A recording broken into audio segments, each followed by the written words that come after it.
Hey guys, welcome. It's Eric Roberts, Apex Piano. We're talking about TuneLab app, and this is just the beginning series for my students there in the mentorship who are using TuneLab, which is a very nice app, very inexpensive, a good starter entry point for you to get going. And it's a professional app, so you can use it for your whole career if you like. But you get a lot of questions. It's a little confusing when you first start, and it looks kind of intimidating. It's not like a video game where you just start playing and jumping around on the screen like doing stuff. So when you open up this, in the previous video I showed you how to measure all the C's. Now I'm going to show you how to use the whole interface to tune the piano. So you're going to click File and Load Tuning File. Okay, I load my tuning file test 2. That's the one I just did. Now it has all the harmonicity settings set in there. If you didn't know how to do that, check the link in the description for how to measure the piano. Now, I'm just going to show you the quick interface, how you jump around. You can always click on Help, and this is a really cool thing about this Help for this page. You can click on Help and you can read all of the things. It basically tells you all the stuff, but I'm going to give you a visual representation. I've already read it and I know what it's saying. So how you get from notes to notes, you can actually click on the note. And this is new to me, but you can click on like third octave and F, and then you'll be on F3. Let's see, you'll be on F3. What I like easier and is better is just clicking here in this box here. This box is split up into 4 segments. So if you click this, it goes down octaves, the top part, up and down octaves. If you click here, it goes up and down notes. So if you want to go to A4, you just go to A and then go up to octave A4. So this is 4 quadrants, and the top 2 quadrants are octaves up and down, the bottom 2 quadrants are note up and down, so you can kind of get back and forth. So if you wanted to start tuning a piano from A0, you would go to A0 all the way down to 0, and you could start tuning your note. Okay, that's one thing. None of these other buttons really matter during your tuning, so you don't have to really mess with these, but this will actually make the note. It will play the note for you, which I don't need that. I don't use that. This is the measure button. We talked about measuring in my last video. Here's some settings, and it gets really confusing, so I would just leave everything in default as you're a new student.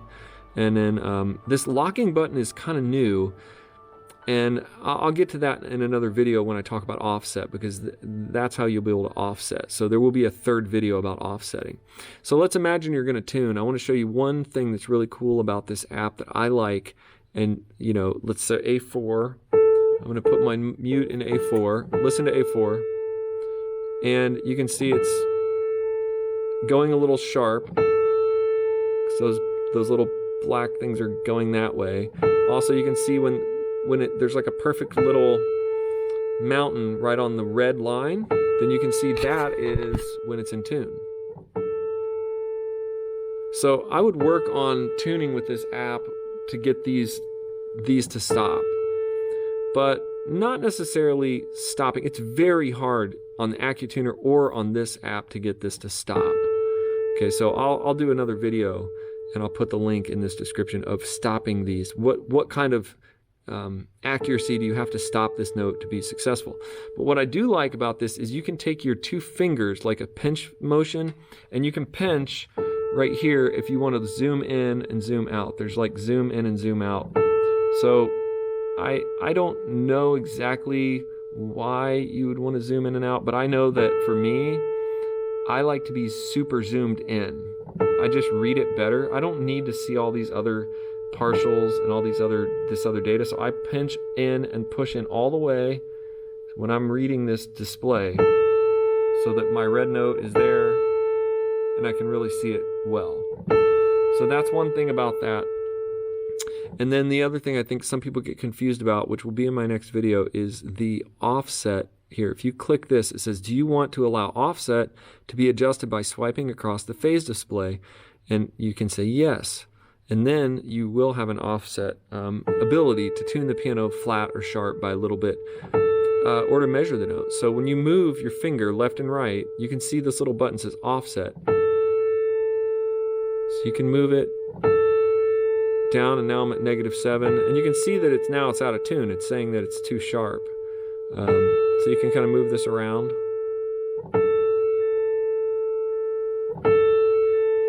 If you want to see exactly, and I'm gonna do this in more detail. If you want to see exactly when it's in tune, you could keep moving this until the notes stop.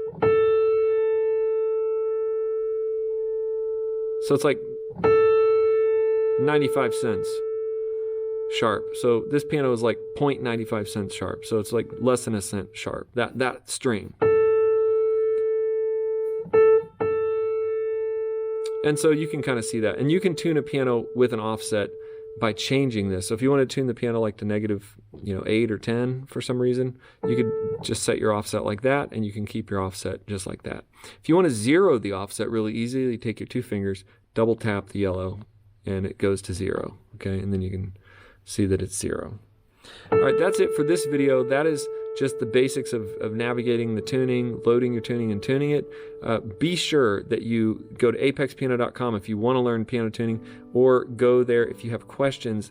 In the link in the description, I'm going to put links to the other videos that I'm doing in this series right here about the TuneLab app for my students at Apex Piano, the mentorship where I teach you how to tune pianos and do it awesomely. All right, God bless. I'll see you guys in the next video.